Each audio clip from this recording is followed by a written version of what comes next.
नमस्कार, आप देख रहे हैं जनादेश। मैं हूं आपके साथ प्राची सिंह। स्वागत है आपका शख्सियत के प्रोग्राम में, जहां हम हर दिन एक नई शख्सियत की कहानी से आप सबको रूबरू कराते हैं। जी हां, आज हम बात करेंगे गौतम अडानी जी की। इनका नाम तो आप सब ने जरूर सुना होगा।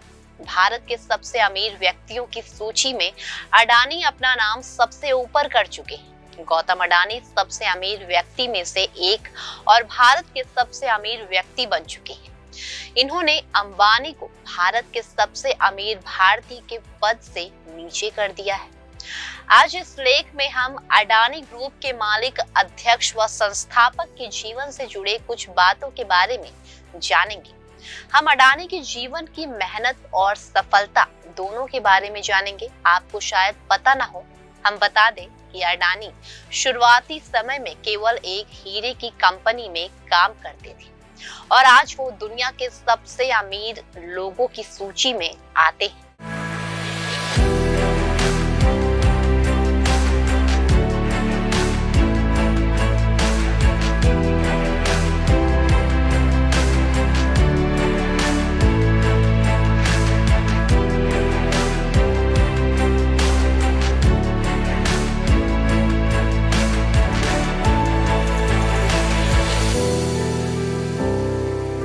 अडानी का जन्म सन 1962 में 24 जून को हुआ था। इनका जन्म गुजरात के सबसे बड़े शहर अहमदाबाद में एक सामान्य जैन परिवार में हुआ था।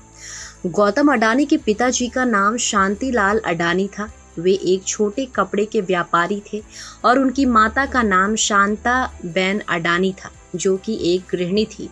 आपको बता दें, गौतम अडानी के 7 भाई बहन हैं। इनके भाइयों का नाम सन्मुख अडानी, वसंत एस अडानी, राजेश शांतिलाल अडानी व विनोद अडानी है।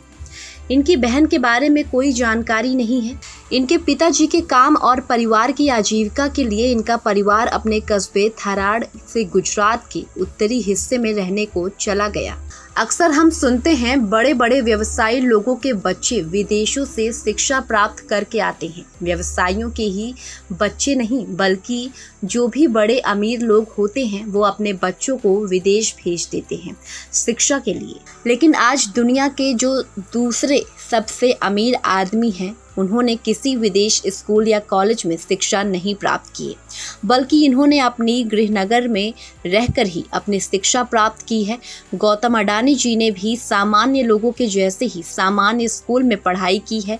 इन्होंने अपनी शुरुआती शिक्षा सेठ चिमनलाल नागीदास स्कूल से पूरी की है और आगे की पढ़ाई इन्होंने गुजरात यूनिवर्सिटी से प्राप्त की है। आपको बता दें कि गौतम अडानी ने वाणिज्य स्नातक की शिक्षा शुरू की थी, लेकिन इसके बाद इन्होंने दूसरे साल में कॉलेज छोड़ दिया था। तो अब आप जान चुके ही होंगे कि शिक्षा चाहे आप किसी भी जगह से प्राप्त कर लें, आपको किसी काम में सफलता पाने के लिए उस काम की नीतियों को समझना होता है। गौतम अडानी ने प्रीति अडानी से शादी की है। इनकी शादी साल 1998 में हुई थी। बता दें कि प्रीति का जन्म मुंबई के एक गुजराती परिवार में 1965 में हुआ। प्रीति पेशे से एक डेंटिस्ट हैं। प्रीति ने अहमदाबाद के सरकारी डेंटल कॉलेज से डेंटल सर्जन की बैचलर डिग्री प्राप्त की। इसके अलावा वो अडानी फाउंडेशन की अध्यक्ष हैं। इस फाउंडेशन के माध्यम से वो समाज सेवा के कई काम करती हैं। आपको बता दें कि साल 2001 में भुज भूकंप के बाद इन्होंने इसका नाम उस समय अडानी DAV स्कूल था, लेकिन बाद में इसको बदलकर अडानी पब्लिक स्कूल कर दिया था।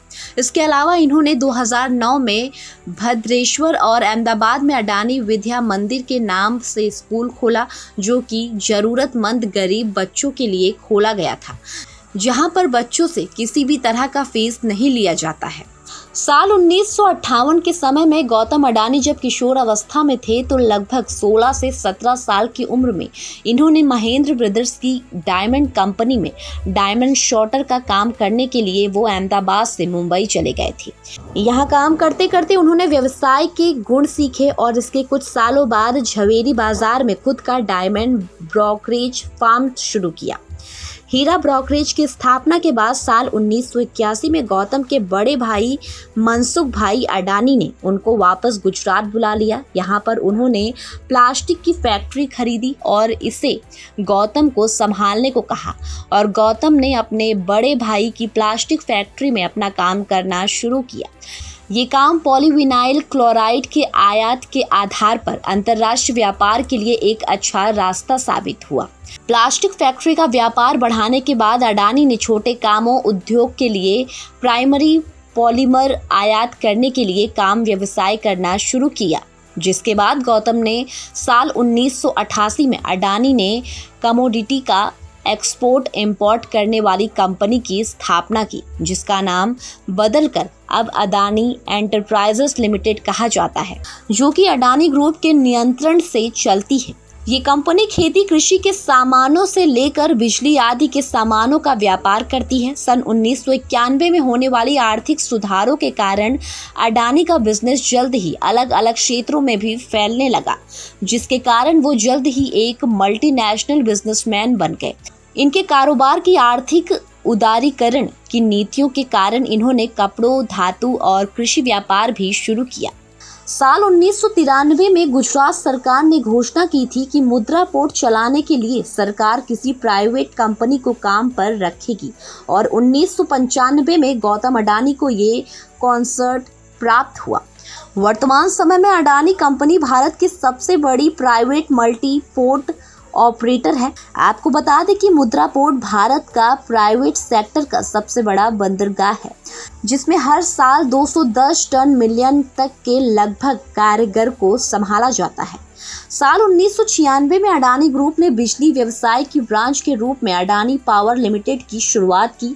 अडानी पावर के पास कुल 4620 मेगावाट की क्षमता चलाने वाली थर्मल पावर प्लांट है, जो कि भारत का सबसे बड़ा निजी ताप विद्युत उत्पादक बनाते हैं। इसके बाद 2006 में गौतम अडानी ने बिजली बनाने का काम शुरू किया। ये कारोबार शुरू करने के बाद अडानी ग्रुप ने ऑस्ट्रेलिया और इंडोनेशिया में माइंस, पोर्ट और रेलवे जैसे कई कारोबारों की शुरुआत की और 2010 में इन्होंने इंडोनेशिया में खादान का कारोबार शुरू किया और 2021 में अडानी ने ऑस्ट्रेलिया के अबोट पॉइंट कोल टर्मिनल को $2.72 में खरीद लिया। दुनिया की सबसे बड़ी महंगी बोली प्राप्त की साल 2020 में भारतीय और ऊर्जा निगम यानी कि solar energy corporation of India limited की ओर से अडानी ग्रुप को सबसे बड़ी बोली जीतने के बाद इनको $6 बिलियन का लाभ प्राप्त हुआ।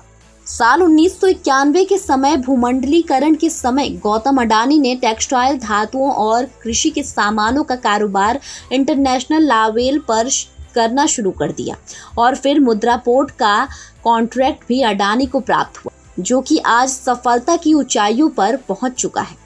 गौतम अडानी ने 1985 में लघु स्तर से पॉलीमर आयात शुरू किया। इसके बाद अडानी ने 1988 में अडानी एक्सपोर्ट शुरू किया। वर्तमान समय में ये अडानी एंटरप्राइजेस के नाम से विश्व विख्यात है।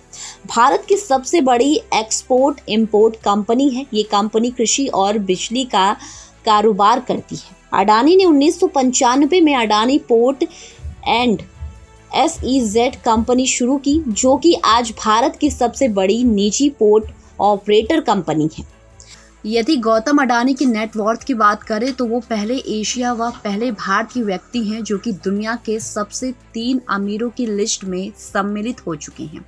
16 सितंबर 2022 को गौतम अडानी जेफ बेजोस को दुनिया के सबसे अमीर व्यक्ति के दूसरे पायदान से नीचे कर वो दूसरे नंबर पर पहुंच गए और सभी में पहले नंबर पर एलन मस्क हैं, जबकि भारत के अमीर व्यक्तियों की पहले पायदान पर रहने वाले मुकेश अंबानी अब टॉप 10 लिस्ट में बाहर हो चुके हैं।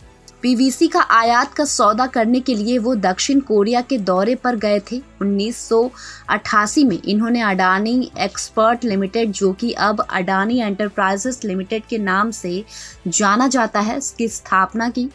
आपको बता दें कि कई सालों पहले अडानी को कुछ लोगों ने किडनैप कर लिया था। कुछ लोगों ने कार रोककर उनको उठा लिया था और इसके पीछे की वजह थी 15 लाख रुपए की फिरौती।